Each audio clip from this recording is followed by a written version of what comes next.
Mega DSC అని రాష్ట్ర ప్రభుత్వం ప్రకటించిన 16,000 టీచర్ పోస్టుల్లో ఏజెన్సీలోని గిరిజన యూత్కి చాలా తీవ్రమైనటువంటి అన్యాయం జరుగుతూ ఉన్నది. మొత్తం ఏజెన్సీ ప్రాంతంలో ఒక 800 పోస్టులు ఐటీడీఏ కింద, మరొక 800 పోస్టులు గురుకుల విద్యాలయాల కింద ఉన్నాయి. అవి కాకుండా ఒక 4,000 పోస్టులు ఒక ఏజెన్సీ ప్రాంతంలోని స్కూళ్ళల్లోనే ఖాళీగా ఉన్నాయి. ఈ గవర్నమెంట్ ప్రకటించినటువంటి ఈ ఐటీడీఏ పోస్టుల్లో 800కు గాను అది కేవలం ఐటీడీఏ గురుకుల పోస్టులు అంటే 800, 1,600 చిల్లర, అంటే దాదాపు 1,700 దాకా. ఇవి ప్యూర్ గిరిజన ప్రాంతంలో గిరిజనులు ఉండేటువంటి వాళ్ళ షెడ్యూల్ 5 ప్రాంతంలోని ఉద్యోగాలు.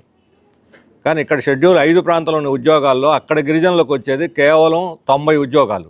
1,600 పోస్టులు 90 అంటే 45 చొప్పున వాళ్ళకి రిజర్వేషన్ ప్రకారం, అక్కడ ప్రాంతంలో రిజర్వేషన్ ప్రకారం. అంటే గిరిజన ప్రాంతంలో షెడ్యూల్ 5 కింద మొత్తం ఉద్యోగాలన్నీ కూడా 100% గిరిజనులకు ఇవ్వాలి. ఆ మేరకు అంతకుముందు ఉమ్మడి రాష్ట్రంలో జీవో నెంబర్ 3 వచ్చింది.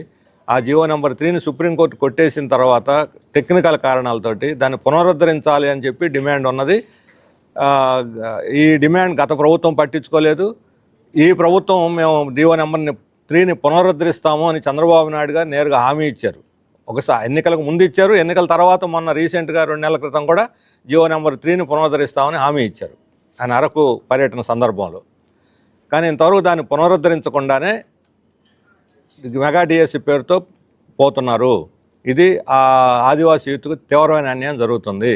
10,000 మంది పైగా అర్హులైనటువంటి అభ్యర్థులు అక్కడ ఉన్నారు.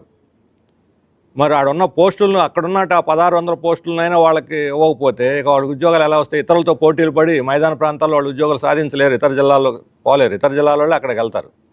ఇప్పుడు తాత్కాలిక పోస్టుల్లో కాంట్రాక్టు లేదా గెస్ట్ టీచర్లు ఈ పేరుతోటి 1,200 మంది ఉద్యోగాలు చేస్తున్నారు నెలవారీ రోజువారీ వేతనం మీద.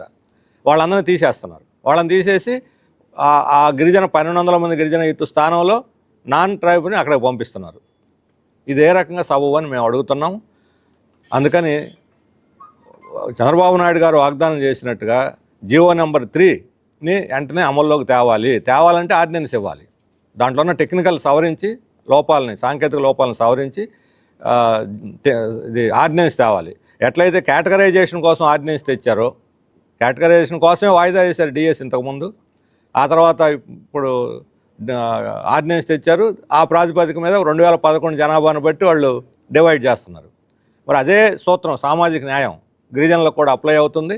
అందుకని స్పెషల్ డిఎస్సి కోసం మెగా డిఎస్తో పాటు స్పెషల్ డిఎస్సి ట్రైబల్ ఏరియాల్లో పెట్టాలి. దానికి అనుగుణంగా ఒక ఆర్డినెన్స్ తీసుకొచ్చి ఆ ఉద్యోగాలన్నీ వాళ్ళకి ఇవ్వాలి. దీని మీద ట్రైబల్ యూత్ చాలా ఆందోళనగా ఉన్నారు. ఇప్పుడు ఆందోళన చేస్తున్నారు, ధర్నాలు రాస్తారోకలు చేస్తున్నారు, ఐటీడీఏ ముట్టళ్ళు చేస్తున్నారు. 2వ తేదీ బంద్ చేస్తామని కూడా వాళ్ళు ప్రకటించారు. నిరుద్యోగ సంఘాలు, ఉద్యోగ సంఘాలు 2వ తేదీ బంద్ చేస్తామని కూడా ప్రకటించారు. వాళ్ళ ఆందోళనకి సిపిఎం పూర్తి మద్దతు ప్రకటిస్తుంది. 2వ తేదీ బంద్ని జయప్రదం చేయమని కూడా మేము ప్రజలకు విజ్ఞప్తి చేస్తున్నాం. బంద్ దాకా పోకుండా నివారించడానికి రాష్ట్ర ప్రభుత్వం చర్యలు తీసుకొని 2వ తేదీలోగానే ఆర్డినెన్స్ తీసుకొస్తే గిరిజన యూత్కు న్యాయం చేసినట్టు అవుతుంది. అందువల్ల చంద్రబాబు నాయుడు గారు ఇచ్చినటువంటి మాటని, ట్రైబల్ యూత్కి ఇచ్చిన మాటను నిలబెట్టుకొని ఆయన దీన్ని అమల్లో తేవాలి. ఈ జీవో నెంబర్ 3ని తెచ్చి స్పెషల్ డిఎస్సి నిర్వహించాలని చెప్పి మేము డిమాండ్ చేస్తున్నాం.